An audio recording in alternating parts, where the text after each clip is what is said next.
Longtemps considérée comme un géant minier aux immenses richesses encore sous-exploitées, elle engage aujourd'hui l'une des plus vastes transformations de son histoire contemporaine. Routes, ponts, ports, chemins de fer, centrales électriques, logements, hôpitaux, écoles, industries, aux quatre coins du pays, des dizaines de chantiers redessinent progressivement le paysage national.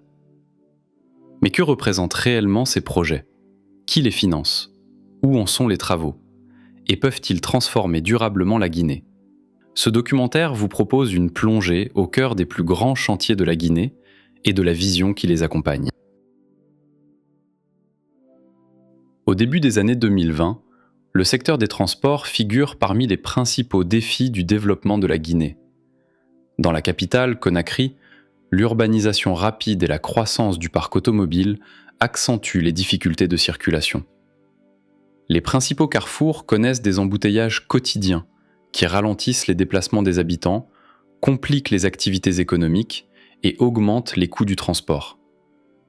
À l'échelle nationale, plusieurs axes routiers reliant les régions de l'intérieur présentent un état de dégradation avancé. Certaines liaisons stratégiques, essentielles au transport des personnes, des produits agricoles et des marchandises, nécessitent d'importants travaux de réhabilitation ou de reconstruction. Les infrastructures ferroviaires demeurent limitées, tandis que les capacités portuaires et aéroportuaires doivent être renforcées pour répondre à l'évolution des besoins du pays. À partir de 2021, les autorités de la transition font des infrastructures de transport l'un des axes majeurs de leur politique d'investissement. Cette orientation s'inscrit progressivement dans une vision plus large de transformation économique, structurée autour du programme Simandou 2040, qui prévoit la modernisation des réseaux routiers, ferroviaires, portuaires et aéroportuaires, afin d'améliorer la mobilité nationale, de renforcer l'intégration territoriale et d'accompagner le développement industriel. Les projets engagés concernent aussi bien les grands corridors reliant les différentes régions du pays que les infrastructures urbaines destinées à fluidifier la circulation dans le Grand Conakry. Pendant de nombreuses années, les accès ouest de Conakry figurent parmi les principaux points de congestion de la capitale guinéenne. Aux heures de pointe, les carrefours de Cagbelen et du kilomètre 36 deviennent des points de passage particulièrement difficiles.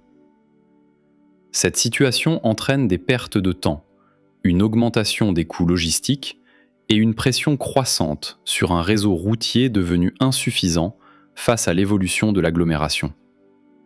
Afin d'améliorer durablement la circulation dans cette partie stratégique du Grand Conakry, les autorités lancent un vaste programme de modernisation des voiries urbaines. Le projet est financé dans le cadre de l'accord-cadre sino-guinéen et confié à l'entreprise chinoise China Bengbu International Technology et Economic Cooperation. Plutôt que de construire un ouvrage isolé, le programme est conçu comme un ensemble cohérent, destiné à transformer l'ensemble du corridor ouest de la capitale. Il comprend la construction de 2 échangeurs majeurs, la modernisation de sections de la route Le Prince, des travaux sur l'autoroute Fidel Castro, ainsi que plusieurs aménagements routiers complémentaires.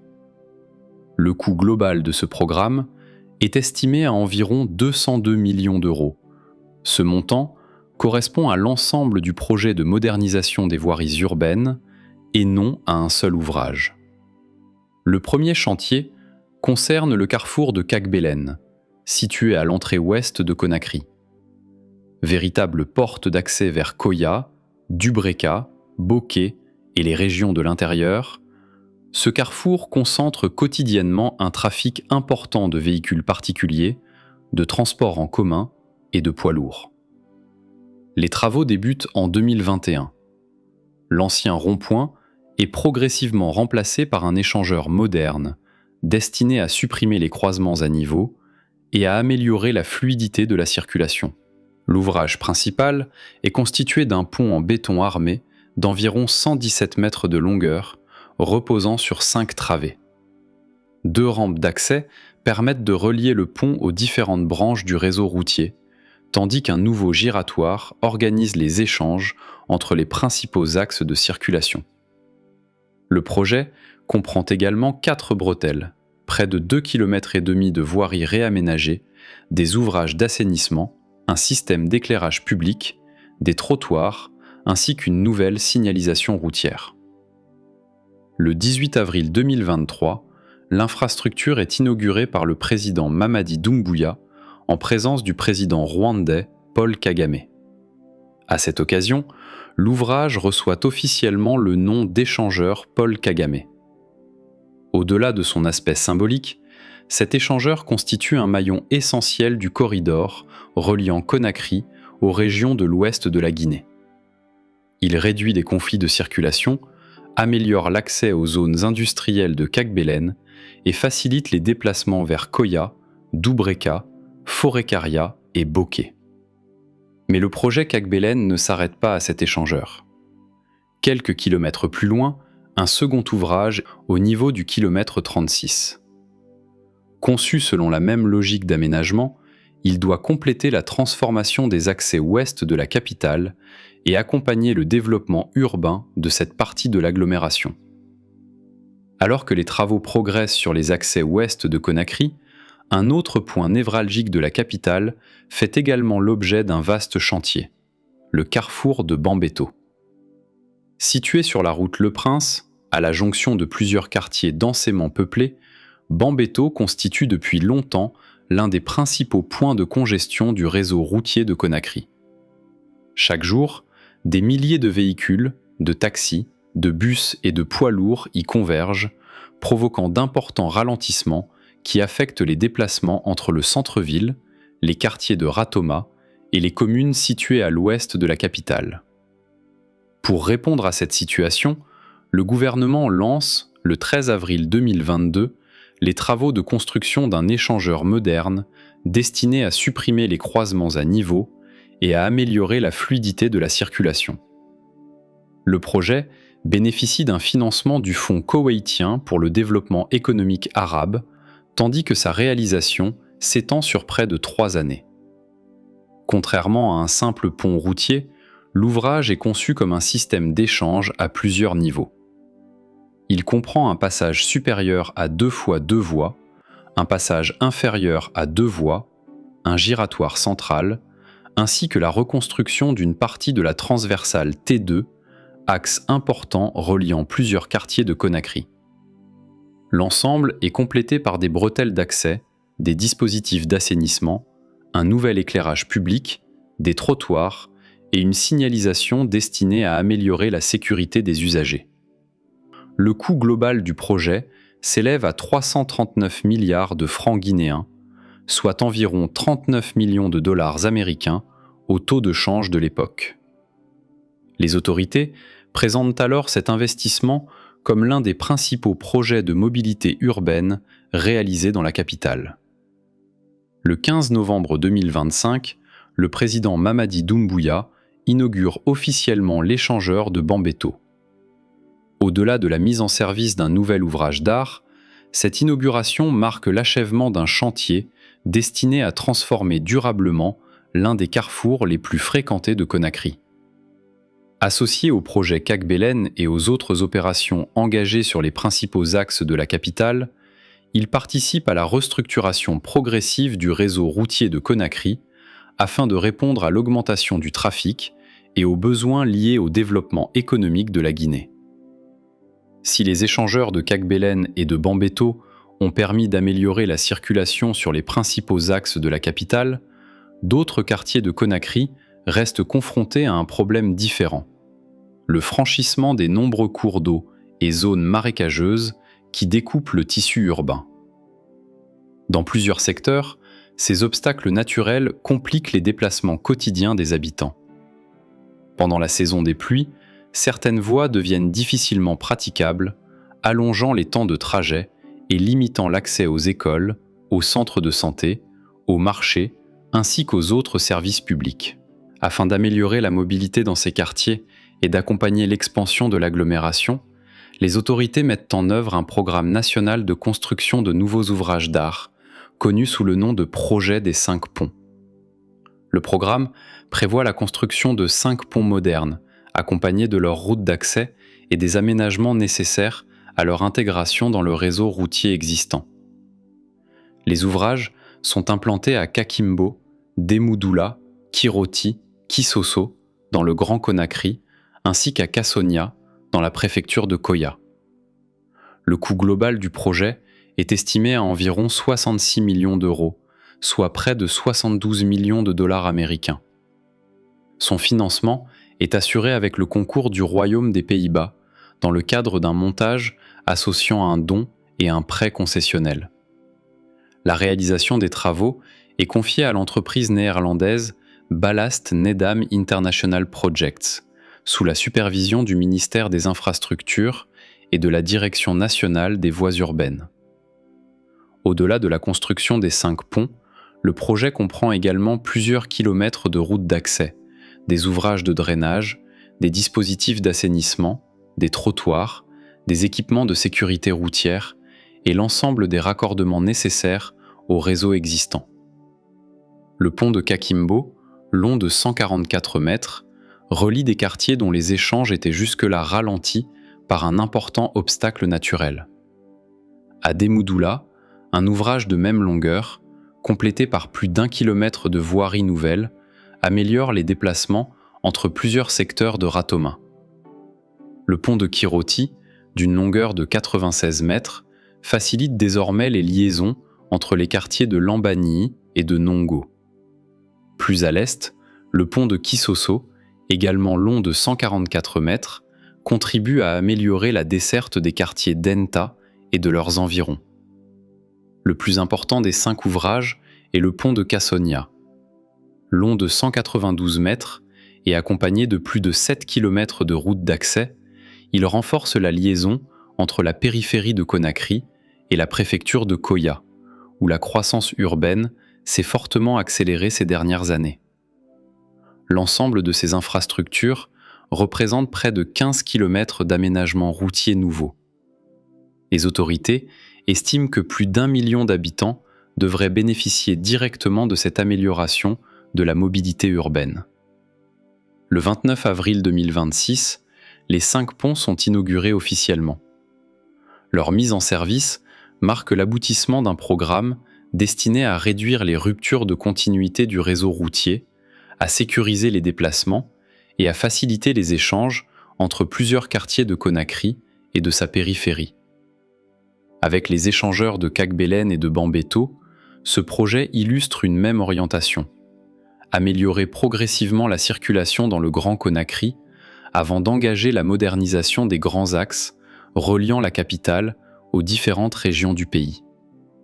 Après les grands chantiers engagés dans l'agglomération de Conakry, la modernisation des infrastructures de transport s'étend progressivement aux principaux axes reliant la capitale aux régions de l'intérieur. Parmi ces projets figure la reconstruction de l'un des points de passage les plus stratégiques du réseau routier guinéen, la traversée du fleuve Concouré à Tanéné. Situé sur la route nationale numéro 3, RN3, cet axe constitue la principale liaison entre Conakry et les régions de Boké, Bofa, Fria, ainsi que les importantes zones minières du nord-ouest du pays. Chaque jour, des milliers de véhicules particuliers, d'autocars et de camions empruntent ce corridor, essentiel aux échanges économiques et au transport des marchandises.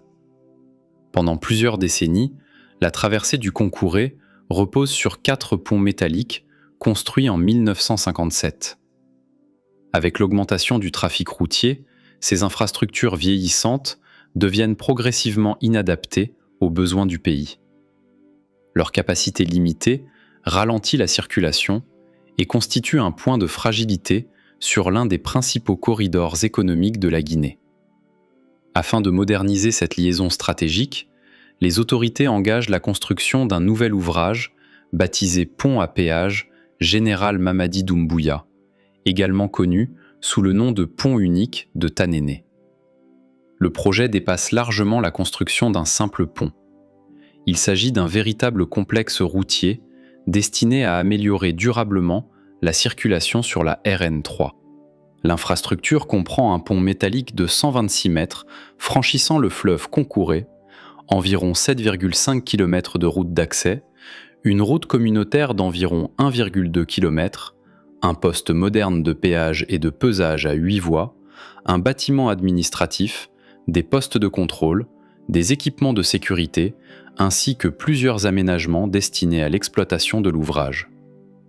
Le coût du projet est estimé entre 269 et 296 milliards de francs guinéens, soit environ 31 à 34 millions de dollars américains.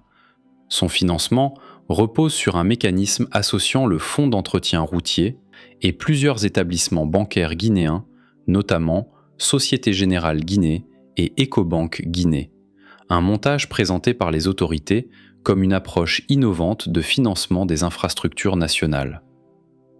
La réalisation du chantier est confiée au groupement Leduc Sogea Satom, tandis que les études et le contrôle technique sont assurés par Artelia, sous la maîtrise d'ouvrage du ministère des Infrastructures et des Travaux publics. Le 27 avril 2025, le président Mamadi Doumbouya procède à l'inauguration officielle du complexe routier de Tanéné. À cette occasion, les autorités soulignent que cette infrastructure remplace définitivement les anciens ponts métalliques mis en service près de 70 ans auparavant. Au-delà de la modernisation d'un ouvrage de franchissement, ce projet vise à renforcer la continuité de la route nationale numéro 3, à améliorer la sécurité routière et à réduire les temps de parcours entre Conakry et le nord-ouest de la Guinée. Le poste de péage et de pesage doit également permettre une meilleure gestion du trafic des poids lourds et contribuer à la préservation des infrastructures routières. Le complexe de Tanéné s'inscrit enfin dans une perspective plus large de développement territorial. Situé sur un corridor desservant les régions minières de Boké et les futurs projets industriels associés, il constitue l'un des maillons destinés à accompagner la croissance des échanges économiques et l'amélioration de la connectivité entre la capitale et les principales zones de production du pays. Avec cette nouvelle infrastructure, la modernisation des transports ne se limite plus aux déplacements urbains. Elle s'étend désormais aux grands corridors nationaux appelés à soutenir le développement économique et l'intégration territoriale de la Guinée. Au-delà des infrastructures destinées à améliorer la mobilité autour de Conakry, les autorités engagent également la modernisation de plusieurs grands corridors nationaux reliant les différentes régions de la Guinée. Parmi eux figure la route nationale numéro 5, principal axe reliant Mamou à Labé, au cœur du massif du Fouta Djallon. Longtemps considérée comme l'une des principales portes d'entrée de la Moyenne Guinée, cette route joue un rôle essentiel dans les déplacements des populations et le transport des produits agricoles, du bétail et des marchandises entre le centre du pays et les régions du nord. Elle dessert notamment les préfectures de Dalaba, Pita et Labé, où se concentrent d'importantes activités économiques et commerciales. Dans le cadre du programme Simandou 2040, le gouvernement décide alors d'engager la reconstruction complète de cet axe stratégique. Le projet ne consiste pas en une simple réhabilitation de la chaussée, mais en une modernisation en profondeur de la route nationale numéro 5, afin de l'adapter aux exigences du trafic actuel et aux besoins futurs du développement économique.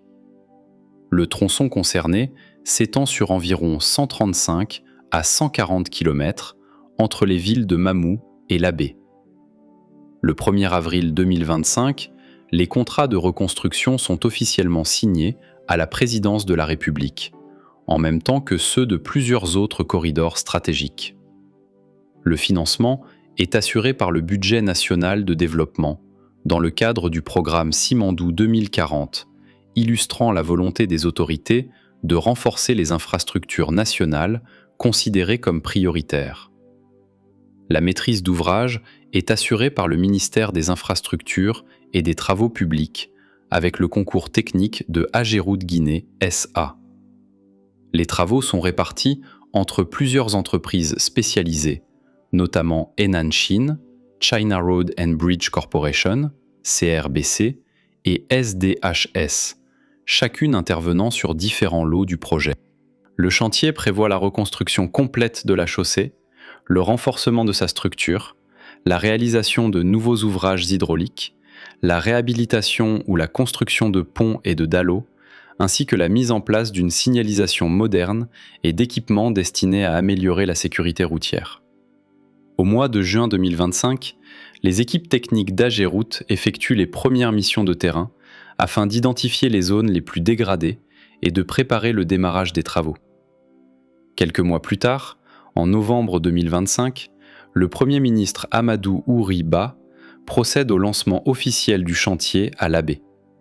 Une fois achevée, la modernisation de la route nationale numéro 5 devrait réduire les temps de parcours entre Mamou et Labé, améliorer la sécurité des usagers et faciliter le transport des personnes comme des marchandises. Elle devrait également renforcer les échanges économiques entre la moyenne Guinée et le reste du pays, tout en améliorant l'accès des populations aux marchés, aux établissements de santé, aux écoles et aux autres services publics. À travers ce projet, les autorités poursuivent un objectif plus large: renforcer la continuité des grands corridors nationaux afin d'accompagner le développement territorial et de préparer les infrastructures nécessaires à la mise en œuvre du programme Simandou 2040. La modernisation du réseau routier guinéen s'étend également aux principales agglomérations régionales, dont le développement économique s'accompagne d'une augmentation constante des besoins en mobilité. C'est dans cette perspective qu'est lancé le projet de construction de l'autoroute de Kankan. Deuxième ville de Guinée par sa population et principal centre urbain de la Haute-Guinée, Kankan occupe une position stratégique sur les axes reliant le centre, l'est et le sud-est du pays. Son développement démographique, l'intensification des activités commerciales et l'augmentation du trafic routier rendent progressivement nécessaire la création d'une infrastructure capable d'améliorer la circulation urbaine et de préparer l'expansion future de la ville. Le projet prévoit la construction d'une autoroute urbaine de 12,75 km, aménagée en 2 x 2 voies. Contrairement à une route classique, cette infrastructure est conçue pour offrir une circulation plus fluide, renforcer la sécurité des usagers et mieux connecter les différents quartiers de la ville aux principaux axes nationaux. La maîtrise d'ouvrage est assurée par le ministère des Infrastructures et des Travaux publics, avec AGERoute Guinée SA comme maître d'ouvrage délégué. La coordination technique est confiée à l'administration et contrôle des grands projets, tandis que les travaux sont exécutés par l'entreprise Enan Chin Guinée. Le chantier comprend la réalisation des terrassements, la construction du corps de chaussée, l'aménagement des ouvrages d'assainissement et de drainage, la mise en place des équipements de sécurité routière, ainsi que la construction des ouvrages nécessaires au franchissement des points sensibles du tracé. Des carrefours modernes, des trottoirs, un éclairage public et une signalisation complète sont également prévus afin de répondre aux standards des infrastructures urbaines contemporaines. Le projet est intégré au programme Simandou 2040, qui identifie Kankan comme l'un des principaux pôles de développement économique de la Guinée.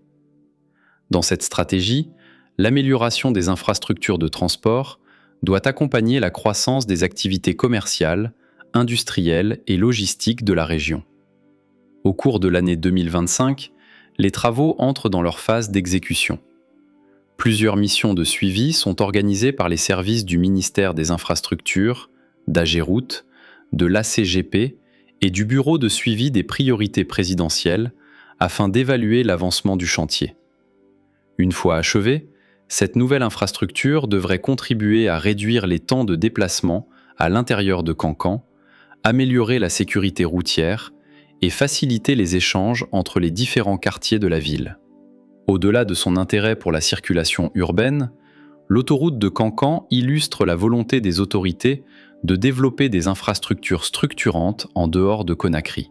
Elle s'inscrit dans une démarche visant à accompagner l'urbanisation des grandes villes de l'intérieur du pays et à préparer les conditions d'une croissance économique plus équilibrée entre les différentes régions de la Guinée. Les autorités entreprennent également la transformation de la principale porte d'entrée aérienne du pays, l'aéroport international Ahmed Sékou Touré de Conakry. Situé dans la commune de Matoto, cet aéroport assure depuis plusieurs décennies l'essentiel des liaisons aériennes internationales de la Guinée. Avec l'augmentation progressive du trafic de passagers, l'évolution des normes de sûreté aérienne et les nouvelles ambitions économiques du pays, la modernisation de cette infrastructure devient l'un des projets majeurs du secteur des transports. Les autorités lancent alors un vaste programme d'expansion destiné à transformer l'aéroport en une plateforme répondant aux standards internationaux. Le projet est intégré au programme Simandou 2040, qui prévoit le renforcement des infrastructures stratégiques afin d'accompagner le développement économique, industriel et logistique de la Guinée. Contrairement à une simple opération de rénovation, le chantier prévoit une restructuration profonde de l'ensemble de la plateforme aéroportuaire. Réalisé sur une superficie d'environ 220 hectares, il est organisé en 2 grandes phases, destinées à moderniser aussi bien les infrastructures techniques que les installations destinées aux voyageurs. Le coût global du projet est estimé à 225 millions d'euros, soit environ 244 millions de dollars américains. Son financement repose sur un partenariat public-privé associant l'État guinéen, la Société de gestion des aéroports de Guinée, SOGEAG, et le groupe turc Al Bayrak, chargé de la réalisation des travaux et de la mobilisation des financements pour la seconde phase du projet. La première phase est principalement consacrée à la modernisation des infrastructures opérationnelles. Elle comprend notamment la construction d'un terminal de fret de 3600 mètres carrés, d'un bâtiment destiné à l'aviation générale, du nouveau siège de la SOGEAG, d'une centrale électrique, de bâtiments techniques, de réservoirs d'eau, ainsi que de nouveaux équipements de sûreté et de contrôle. Deuxième étape constitue la partie la plus visible de la transformation de l'aéroport. Elle prévoit la construction d'un nouveau terminal passager d'environ 32 000 mètres carrés, d'une nouvelle tour de contrôle, la modernisation de la piste et des voies de circulation aéronautique, l'édification d'une nouvelle caserne de lutte contre les incendies, d'un pavillon présidentiel, d'un bâtiment destiné à la gendarmerie du transport aérien, ainsi que d'un complexe hôtelier et d'un parking à plusieurs niveaux. L'objectif est de porter la capacité de l'aéroport à 3 millions de passagers par an, tout en renforçant les capacités de traitement du fret aérien, estimées à environ 20 000 tonnes par an, grâce au nouveau terminal cargo. Au-delà des chiffres, cette modernisation répond à plusieurs enjeux.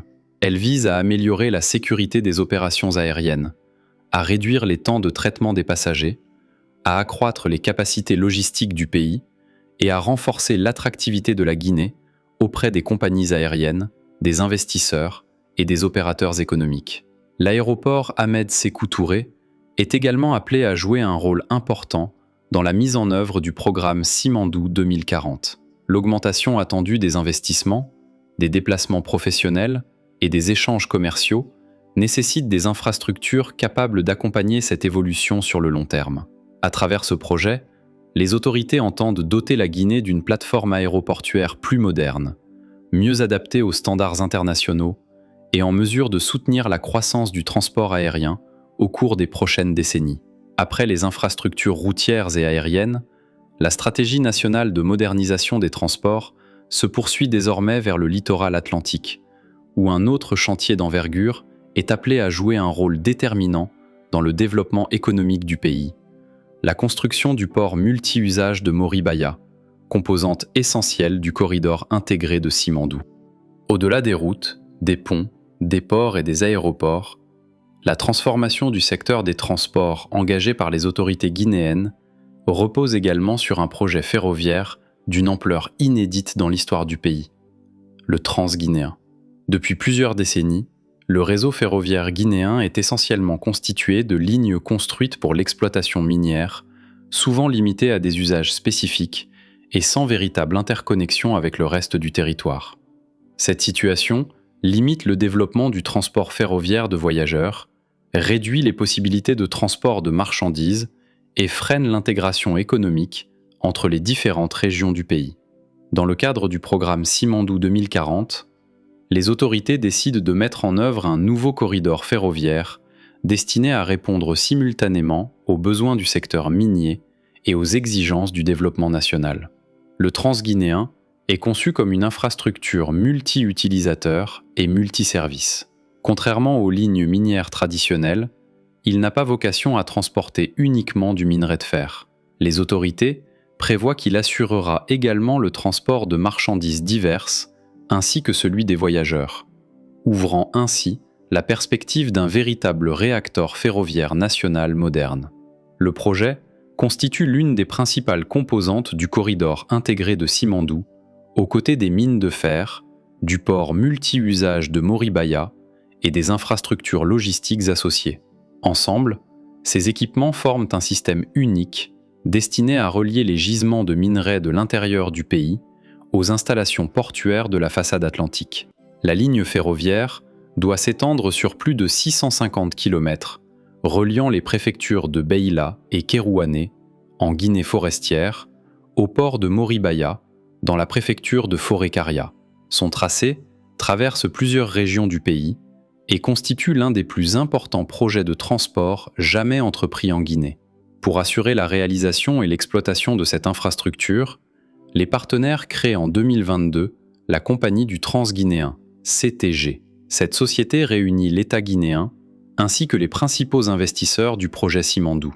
Son capital est réparti entre l'État guinéen, Simfer Infraco. Les travaux du corridor ferroviaire débutent progressivement après la signature des accords de co-développement et la création de la CTG. Plusieurs chantiers sont ouverts simultanément sur le tracé afin d'accélérer la construction de cette infrastructure stratégique. Le projet comprend la réalisation de la voie ferrée, de nombreux ouvrages d'art, de centres de maintenance, d'équipements de signalisation, d'installations de télécommunications ferroviaires, ainsi que de futures gares destinées au transport des voyageurs. Le développement du matériel roulant constitue également une étape importante du programme. En janvier 2025, la Compagnie du Transguinéen signe avec le constructeur américain Wabtec un contrat portant sur l'acquisition de 65 locomotives pour un montant d'environ 247 millions de dollars américains. Ces locomotives sont destinées au transport du minerai, mais également au transport des marchandises et des passagers, conformément au caractère multiservice du corridor. Les autorités indiquent que le méga-projet Simandou, qui comprend les mines, le Transguinéen, le port de Moribaya et les infrastructures associées, représente déjà plus de 6,5 milliards de dollars américains d'investissements mobilisés entre 2022 et 2025. Au-delà de son rôle dans l'exploitation du gisement de Simandou, le Transguinéen est appelé à transformer durablement le système de transport du pays. En reliant plusieurs régions pas que là peu connectées par le rail, il devrait faciliter les échanges commerciaux, améliorer la circulation des marchandises, offrir de nouvelles possibilités de déploiement aux populations et accompagner l'émergence de nouveaux pôles économiques le long du corridor. Par son ampleur, sa vocation nationale et son intégration avec le port de Moribaya et les infrastructures minières de Simandou, le Transguinéen constitue l'un des projets ferroviaires les plus ambitieux jamais engagés en Afrique de l'Ouest. Il illustre la volonté des autorités de faire des infrastructures de transport un levier de développement économique, d'intégration territoriale et de transformation structurelle de la Guinée. Si le développement du réseau ferroviaire constitue l'un des piliers du programme Simandou 2040, son efficacité repose également sur une infrastructure maritime capable de recevoir, de traiter et d'expédier les marchandises vers les marchés internationaux. C'est dans cette perspective qu'est engagé le projet de construction du port multi-usage de Moribaya. Situé dans la préfecture de Forêt-Karia, sur la rive gauche de l'estuaire de la rivière Moribaya, ce nouveau complexe portuaire est appelé à devenir l'aboutissement du corridor logistique reliant les gisements de fer de Simandou au littoral atlantique. Son implantation répond à un objectif stratégique: doter la Guinée d'une infrastructure portuaire moderne, capable de soutenir l'exploitation de l'un des plus importants gisements de minerai de fer au monde, tout en élargissant les capacités logistiques du pays. Contrairement à un port exclusivement minéralier, Moribaya est conçu comme un port multi-usage et multi-service. Cette conception permet de diversifier ses activités au-delà de l'exportation du minerai de fer. Les installations doivent également accueillir des marchandises diverses, des produits pétroliers et à terme, des services destinés au transport maritime de passagers. Le projet s'inscrit dans le cadre du corridor intégré de Simandou, qui associe les mines, le chemin de fer du Transguinéen et les infrastructures portuaires au sein d'un même système logistique. Le port est développé sous la responsabilité de la Compagnie du Transguinéen, CTG. Les capacités prévues témoignent de l'ampleur du projet. Le complexe doit pouvoir assurer l'exportation d'environ 70 millions de tonnes de minerai de fer par an, tout en traitant près de 2,5 millions de tonnes de marchandises diverses et plus d'1 demi-million de tonnes de produits pétroliers.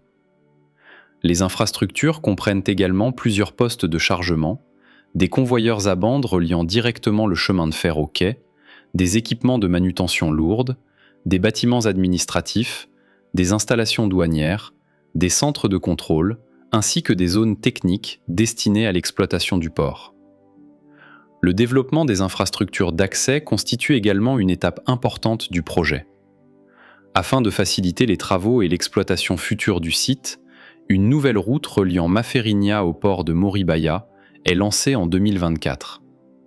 Cette liaison routière complète le corridor ferroviaire et améliore l'accessibilité de la zone portuaire. Pendant de nombreuses années, la croissance rapide de Conakry s'est accompagnée d'un développement urbain marqué par un déficit d'espaces publics aménagés. Malgré son statut de capitale politique et économique, la ville dispose de peu de parcs, de jardins ou d'espaces de loisirs capables de répondre aux besoins d'une population en constante augmentation. Plusieurs sites emblématiques, autrefois fréquentés, connaissent progressivement un état de dégradation, tandis que le front de mer demeure insuffisamment valorisé. Dans le cadre de la vision Simandou 2040, les autorités décident alors d'engager une politique de requalification urbaine destinée à améliorer le cadre de vie, renforcer l'attractivité de la capitale et promouvoir une nouvelle image de la Guinée. Cette stratégie prend la forme du programme Branding Guinée, également connu sous le nom La Guinée fait. Contrairement à un projet isolé, La Guinée fait rassemble plusieurs opérations complémentaires réparties autour du Palais du Peuple et du front de mer de Kamayenne. L'objectif est de créer un véritable corridor urbain associant espaces verts, équipements de loisirs, sites culturels et promenades publiques, afin d'offrir aux habitants et aux visiteurs un ensemble cohérent consacré à la détente, au sport, à la culture et au tourisme. Le premier maillon de ce programme est le parc urbain de Conakry, également appelé parc citoyen. Implanté sur une superficie d'environ 13 hectares, ce vaste espace public est conçu comme le principal parc urbain de la capitale. Le projet comprend de nombreux équipements sportifs et de loisirs, des terrains de football, de basket-ball et de tennis, un terrain synthétique répondant aux normes internationales, une piste d'athlétisme, des espaces verts, des aires de promenade, un parking de plus de 300 places, ainsi qu'un éclairage alimenté par l'énergie solaire. Les autorités présentent cette infrastructure comme un lieu destiné à favoriser les activités sportives, les rencontres familiales et les manifestations culturelles. À quelques centaines de mètres de là, un second projet complète cette transformation, l'espace Gbasikolo. Longtemps sous-exploité, le site fait l'objet d'un vaste programme de réaménagement lancé en 2023. La première phase comprend la création d'un lac récréatif d'environ 22 000 m², une fontaine centrale, un parc pour enfants, un musée, une cafétéria, un bâtiment administratif et de nouveaux espaces verts. Cette première étape représente un investissement d'environ 2 millions de dollars américains, financé et réalisé par le groupe turc Al Bayrak. L'objectif poursuivi dépasse la simple création d'un parc. Les autorités souhaitent faire de Gbasikolo un nouveau lieu de promenade, de loisirs et d'animation culturelle, capable de renforcer l'attractivité du centre de Conakry. La transformation se poursuit ensuite avec les aménagements de Kamayenne plage. Ce secteur du littoral fait progressivement l'objet d'une réorganisation destinée à améliorer les espaces de détente, les activités de loisirs et l'accueil des visiteurs. En reliant le front de mer aux nouveaux espaces publics, le projet participe à la requalification d'un secteur longtemps considéré comme l'un des principaux lieux de loisirs de la capitale. Le jardin du 2 octobre, autre site emblématique de Conakry, est lui aussi intégré à cette stratégie d'ensemble. Son réaménagement vise à préserver un espace chargé d'histoire, tout en l'inscrivant dans le nouveau corridor paysager reliant le Palais du Peuple au littoral. Enfin, le programme prévoit la renaissance de la Paillote, lieu historique de la vie culturelle guinéenne. Le projet ne consiste pas uniquement à reconstruire un bâtiment, mais à créer un véritable complexe culturel, comprenant une salle de spectacle de plus de 1000 places, un musée, des studios de création, des salles de répétition, des résidences d'artistes et un centre de formation aux métiers de la culture. À travers cette infrastructure, les autorités entendent redonner à la Paillote son rôle de haut lieu de la création artistique nationale. Pris individuellement, chacun de ces projets répond à un besoin spécifique. Ensemble, ils forment cependant une stratégie plus ambitieuse de transformation urbaine. À travers Branding Guinée, la Guinefé, les autorités cherchent à améliorer le cadre de vie des habitants, à développer de nouveaux espaces de loisirs, à valoriser le patrimoine culturel et à renforcer l'attractivité touristique de Conakry. Cette approche traduit une évolution des politiques d'aménagement, dans lesquelles les espaces publics sont envisagés non seulement comme des lieux de détente, mais aussi comme des leviers de développement économique, culturel et urbain. Si la transformation des espaces publics constitue l'un des volets de la modernisation de Conakry, les autorités engagent parallèlement un vaste programme destiné à réorganiser le fonctionnement même de l'administration publique. Depuis plusieurs décennies, de nombreux ministères et institutions de l'État sont installés dans des bâtiments dispersés à travers la capitale, souvent loués à des opérateurs privés ou devenus inadaptés aux besoins d'une administration moderne. Cette dispersion complique la coordination entre les services, augmente les coûts de fonctionnement et limite les capacités d'accueil du public. Pour répondre à ces difficultés, les autorités lancent le projet de la cité administrative de Koloma, présenté comme l'un des plus importants investissements immobiliers publics de la période de transition. Implanté sur une superficie d'environ 7 hectares, le complexe est conçu pour regrouper une partie importante des administrations de l'État au sein d'un même ensemble moderne. Le projet prévoit la construction de 12 immeubles administratifs de type R+7, accompagnés de 2 parkings à plusieurs niveaux, d'un centre de conférence, d'un auditorium, d'un théâtre de 500 places, ainsi que d'un pavillon héritage destiné à accueillir des activités protocolaires et institutionnelles. La future Assemblée nationale doit également prendre place à l'intérieur de cet ensemble, faisant de Koloma l'un des principaux pôles administratifs du pays. Le projet est placé sous la supervision de la Société nationale d'aménagement et de promotion immobilière, SONAPI, avec un suivi assuré par l'administration et contrôle des grands projets. Les travaux sont confiés à l'entreprise ACC, tandis que le financement repose sur une convention conclue entre la République de Guinée et UK Export Finance, avec le concours de Deutsche Bank et de Standard Chartered Bank. Selon les informations présentées devant le Conseil national de la transition, le coût global du projet est estimé à 284,4 millions d'euros, soit environ 308 millions de dollars américains. Les autorités justifient cet investissement par la volonté de rationaliser les dépenses publiques. Elles estiment que le regroupement des administrations permettra de réduire les charges locatives supportées par l'État, évaluées à plus de 20 millions d'euros par an, tout en améliorant les conditions de travail des agents publics et la qualité des services rendus aux citoyens. Lors d'une visite officielle effectuée en juillet 2025, la présidence annonce un taux d'avancement de 61%, confirmant la progression du chantier. Les autorités présentent alors la cité administrative de Koloma comme un élément central de la stratégie de modernisation de l'État et de la vision Simandou 2040.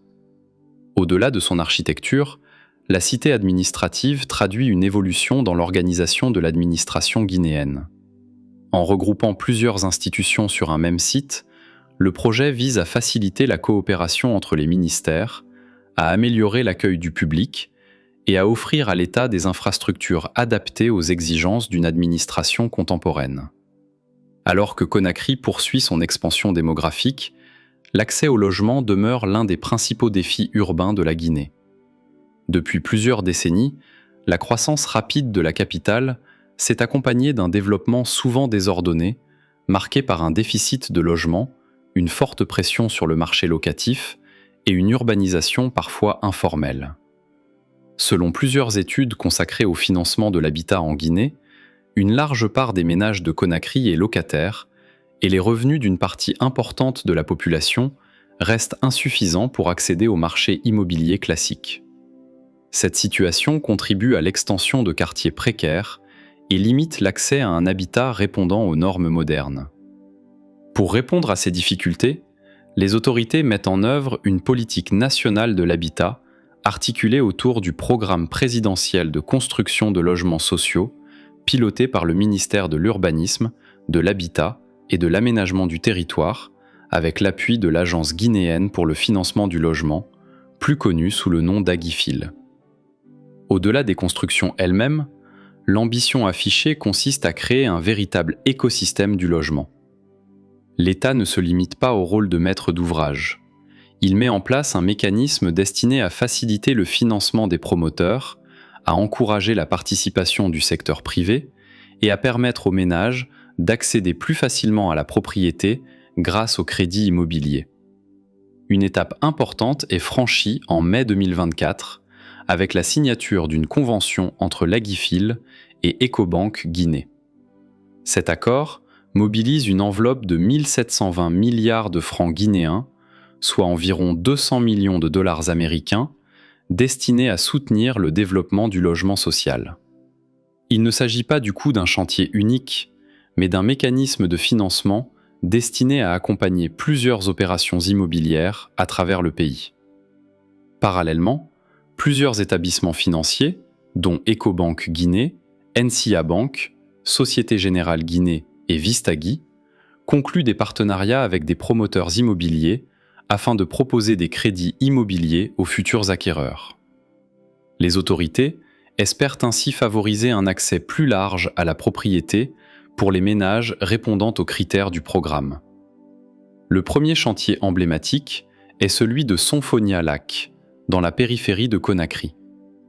En mai 2026, le gouvernement réceptionne officiellement une première tranche de 280 logements sociaux répartis entre des appartements de type F3 et F4, construits dans 14 immeubles résidentiels.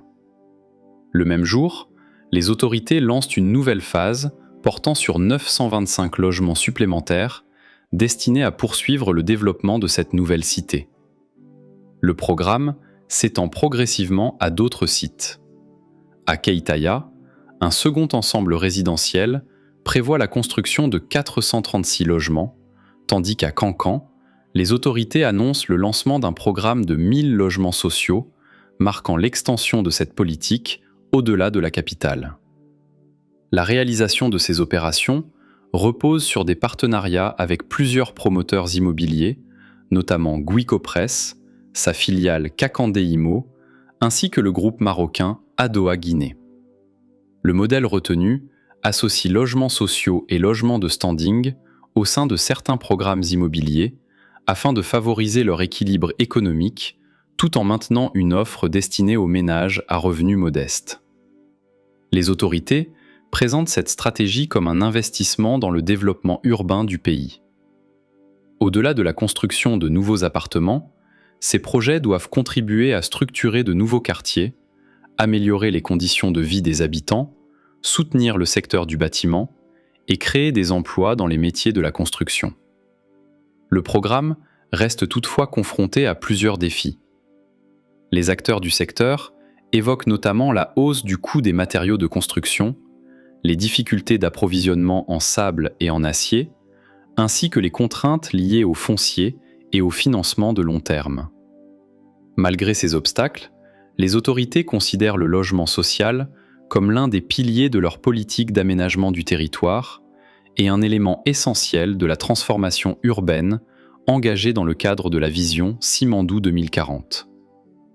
Ainsi, en associant financement bancaire, participation du secteur privé et intervention publique, le Programme national de logements sociaux cherche à répondre durablement à l'un des besoins les plus fondamentaux de la population: disposer d'un logement décent, accessible et intégré à un environnement urbain mieux planifié. Au lendemain de l'indépendance, la Guinée disposait d'un réseau de salles de cinéma qui participait à la diffusion des œuvres nationales, africaines et internationales. Pendant plusieurs décennies, ces établissements constituaient des lieux de rencontre, de formation et d'expression artistique. Avec le temps, cependant, la plupart de ces salles ferment progressivement leurs portes ou cessent leurs activités. L'évolution des modes de consommation culturelle, le manque d'investissement et la dégradation des infrastructures entraînent un recul durable de l'exploitation cinématographique dans le pays. Dans le cadre de la stratégie Simandou 2040, les autorités souhaitent inverser cette tendance en faisant des industries culturelles et créatives un nouveau levier de développement économique. C'est dans cette perspective qu'est lancé le projet du Cinema Center de Conakry, présenté comme l'un des projets structurants du secteur culturel. Porté par le ministère de la Culture, du Tourisme et de l'Artisanat, le Cinema Center est conçu comme un complexe moderne destiné à accueillir plusieurs activités liées au cinéma et à l'audiovisuel. L'objectif affiché ne consiste pas uniquement à construire de nouvelles salles de projection, mais à créer un véritable écosystème consacré à la création, à la diffusion et à la formation. Selon les orientations présentées par le ministère, le complexe doit comprendre plusieurs salles de cinéma numérique, des espaces polyvalents destinés aux festivals et aux projections spéciales, des salles de formation, ainsi que des espaces de rencontre pour les professionnels du secteur audiovisuel. Les autorités souhaitent également favoriser l'émergence d'une nouvelle génération de réalisateurs, de techniciens et de producteurs guinéens, capables de développer une industrie nationale plus structurée. Au-delà de sa dimension culturelle, le projet répond également à des objectifs économiques. Les autorités considèrent que les industries créatives peuvent contribuer à la diversification de l'économie guinéenne en générant de nouveaux emplois, en attirant des investissements privés et en développant les activités liées au tourisme, aux événements culturels et aux services audiovisuels. Le Cinema Center s'inscrit ainsi dans une approche plus large de valorisation de l'économie créative. Pendant plusieurs années, l'équipe nationale de football est contrainte de disputer une partie de ses rencontres officielles à l'étranger, les principales infrastructures sportives du pays ne répondant plus aux exigences de la Confédération africaine de football. Cette situation prive la sélection nationale de l'avantage de jouer devant son public et limite la capacité du pays à accueillir de grands événements sportifs. Pour répondre à ces difficultés, les autorités lancent un vaste programme de modernisation des deux principaux stades du pays, le stade du 28 septembre, à Dixine, et le stade général Lansana Conté, à Nongo. Le stade du 28 septembre, inauguré en 1964, est l'une des enceintes sportives les plus emblématiques de la Guinée. Au-delà de sa vocation sportive, il occupe une place particulière dans l'histoire politique et sociale du pays, ayant accueilli de nombreuses manifestations nationales depuis l'indépendance. La rénovation engagée sous la transition dépasse une simple remise en état. Selon les autorités, le chantier comprend la reconstruction d'une grande partie des installations techniques, la réfection complète de la pelouse, la modernisation des vestiaires, la mise aux normes des tribunes, l'installation de nouveaux sièges, la rénovation des espaces réservés aux médias et aux officiels, ainsi que la modernisation des réseaux électriques et des dispositifs de sécurité. Le projet intègre également la réhabilitation de la piscine olympique et d'autres équipements sportifs situés à proximité. Le ministre de la Jeunesse et des Sports annonce un coût estimé à 40 millions de dollars américains pour la rénovation du stade. Les travaux sont réalisés avec la participation du groupe Guico Press, tandis que les autorités affichent l'objectif d'obtenir une homologation répondant aux exigences de la Confédération africaine de football. En parallèle, les autorités poursuivent également la modernisation du stade général Lansana Conté, situé à Nongo, dans la commune de Ratoma. Construit entre 2007 et 2011, grâce à un financement de la République populaire de Chine, ce stade de 50 000 places constitue aujourd'hui la plus grande enceinte sportive du pays. Son coût de construction est estimé à environ 50 millions de dollars américains.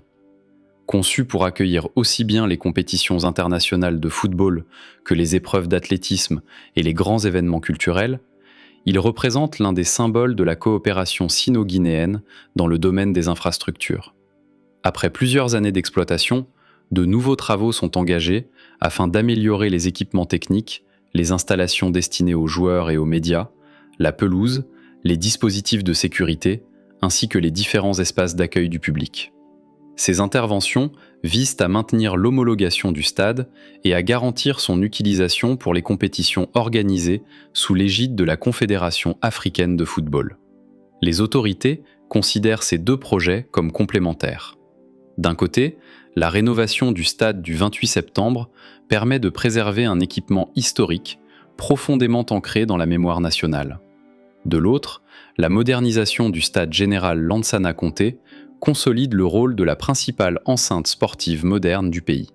En modernisant simultanément ces deux principaux stades, la Guinée cherche ainsi à retrouver une capacité d'accueil conforme aux standards internationaux et à faire du sport un levier supplémentaire de son développement, aux côtés des grands projets de transport, d'urbanisme, de santé et de culture. Au cours des dernières décennies, le massif de Simandou, situé dans le sud-est de la Guinée, s'est imposé comme l'un des plus importants gisements de minerais de fer à haute teneur encore inexploités au monde. Longtemps au centre de négociations internationales et de nombreux changements de concessionnaires, son exploitation a été retardée pendant plus de 20 ans. À partir de 2022, les autorités guinéennes décident d'élargir la portée du projet. L'exploitation du minerai n'est plus envisagée comme une simple activité extractive, mais comme le point de départ d'une transformation économique à l'échelle nationale. C'est dans cette perspective qu'est lancé le programme Simandou 2040, présenté comme une stratégie de développement destinée à accompagner la Guinée jusqu'à l'horizon 2040. Selon les documents officiels, le programme rassemble 122 mégaprojets, 36 réformes structurelles et 14 secteurs prioritaires pour un volume d'investissement estimé à plus de 200 milliards de dollars américains. L'ambition affichée est de faire des ressources issues du développement de Simandou un levier permettant de moderniser les infrastructures, renforcer les services publics, accélérer l'industrialisation, développer le capital humain et diversifier l'économie nationale. Pour soutenir cette transformation, les autorités s'appuient sur plusieurs leviers complémentaires. Le premier est naturellement le projet minier de Simandou, dont l'exploitation doit générer une partie des ressources nécessaires au développement du pays. Le second repose sur la réalisation des infrastructures stratégiques associées au projet, notamment le corridor transguinéen, composé d'une ligne ferroviaire de plus de 650 km, d'un port en eau profonde et d'infrastructures énergétiques destinées à accompagner l'industrialisation du territoire. Les autorités prévoient également la création d'un fonds souverain, destiné à investir une partie des revenus issus des ressources naturelles dans les projets structurants et les générations futures. Le programme s'appuie aussi sur l'amélioration de la notation financière de la Guinée afin de faciliter l'accès aux financements internationaux, ainsi que sur des partenariats entre l'État, les investisseurs privés et les institutions financières de développement. Pour atteindre ces objectifs, Simandou 2040 est organisé autour de 5 grands piliers stratégiques. Le premier est consacré à l'agriculture, à la sécurité alimentaire et au commerce, avec l'ambition de moderniser la production agricole, développer la transformation locale et renforcer la souveraineté alimentaire.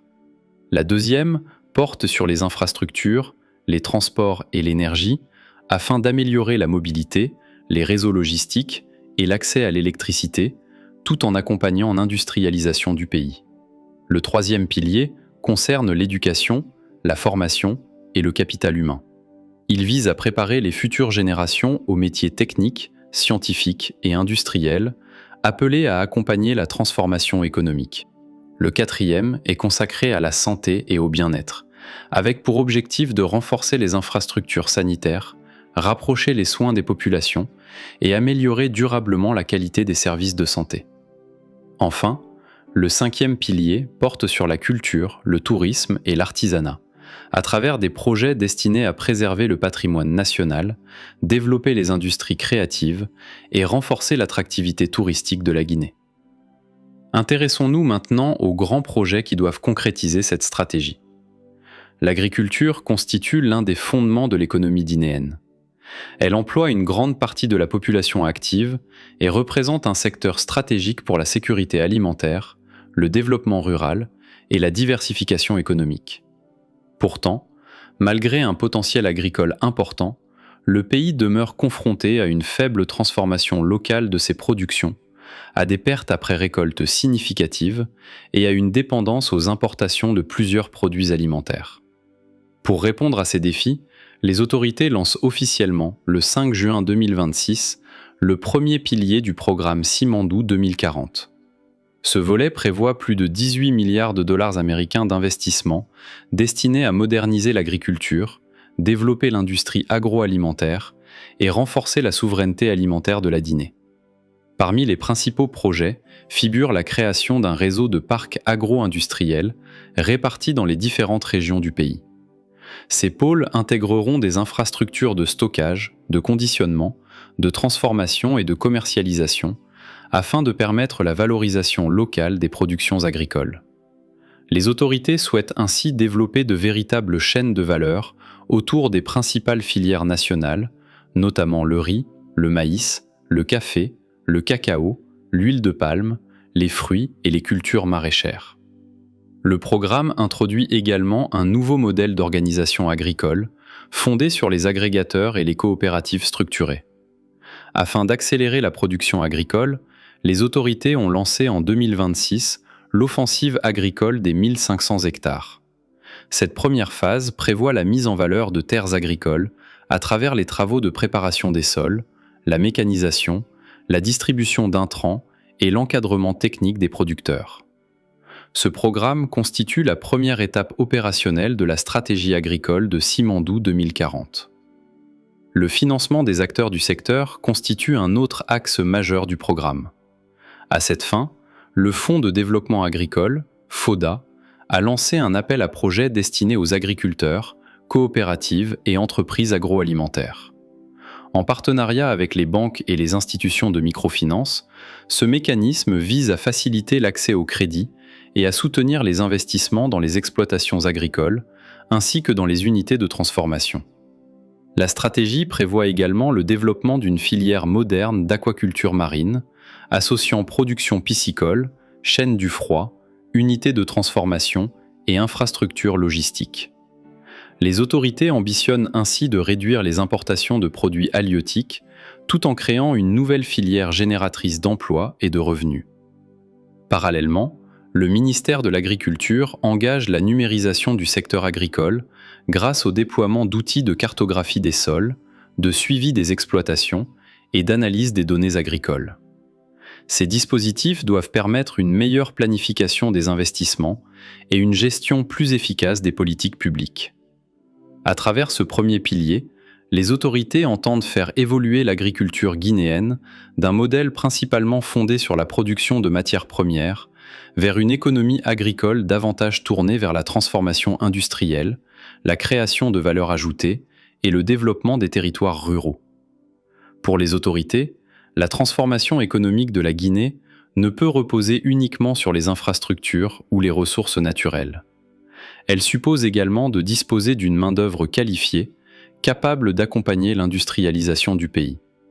C'est l'objectif du deuxième pilier du programme Simandou 2040, consacré à l'éducation, à la formation et à la culture. Ce pilier prévoit plusieurs réformes et projets destinés à moderniser le système éducatif, renforcer la recherche, développer les compétences techniques et valoriser le patrimoine culturel guinéen. Le projet emblématique est Simandou Academy. Présentée comme un programme national d'excellence, cette initiative vise à former une nouvelle génération de cadres, d'ingénieurs, de chercheurs et de hauts fonctionnaires appelés à accompagner la transformation économique du pays. Le programme finance des bourses d'études, développe des partenariats avec des universités internationales et accompagne déjà les premières promotions de lauréats envoyés en formation à l'étranger. Le gouvernement engage également un vaste programme de modernisation de l'enseignement supérieur. Celui-ci prévoit la rénovation des infrastructures universitaires, la création de nouveaux laboratoires, la numérisation des campus et l'amélioration des capacités d'accueil des établissements publics. L'université Julius Nyerere de Kankan, figure parmi les principaux établissements concernés par cette transformation. Au-delà des infrastructures, les autorités souhaitent adapter les formations aux besoins de l'économie. Une réforme des programmes universitaires est en cours afin de renforcer les filières scientifiques, techniques, numériques et industrielles, tout en développant les partenariats entre les universités et les entreprises pour faciliter l'insertion professionnelle des diplômés. Le pilier comprend également le développement d'établissements d'excellence. Parmi eux figure le Prytanée militaire de Guinée, ainsi que les classes préparatoires aux grandes écoles de Dalaba, première structure de ce type dans le pays, destinée à former localement les futurs ingénieurs, chercheurs et cadres scientifiques. La transition numérique constitue un autre axe majeur de cette stratégie.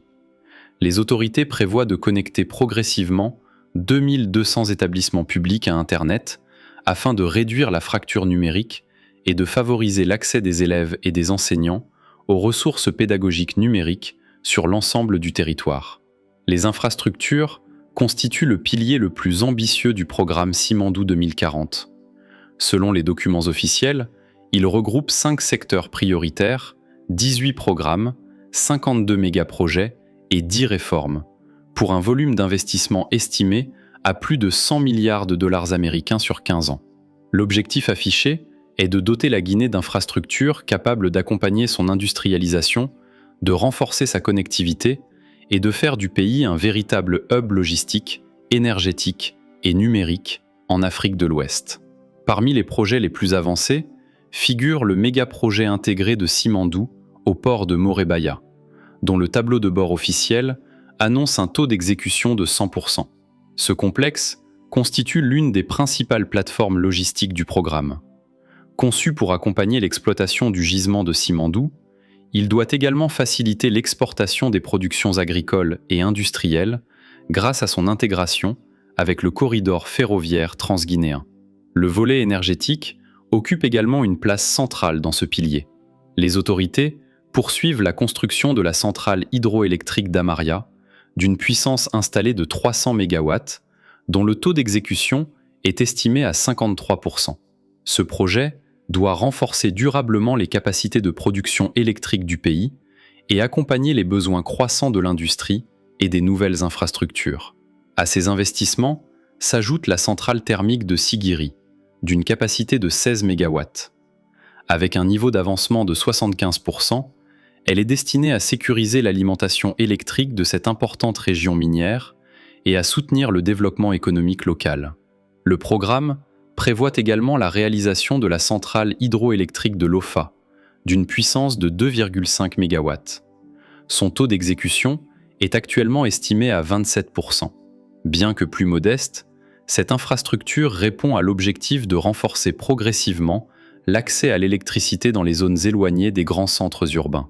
Au-delà de ces projets énergétiques, ce pilier intègre l'ensemble des grandes infrastructures déjà présentées dans ce documentaire. Le corridor ferroviaire transguinéen, le port en eau profonde de Morebaya, l'extension de l'aéroport international Ahmed Sékou Touré.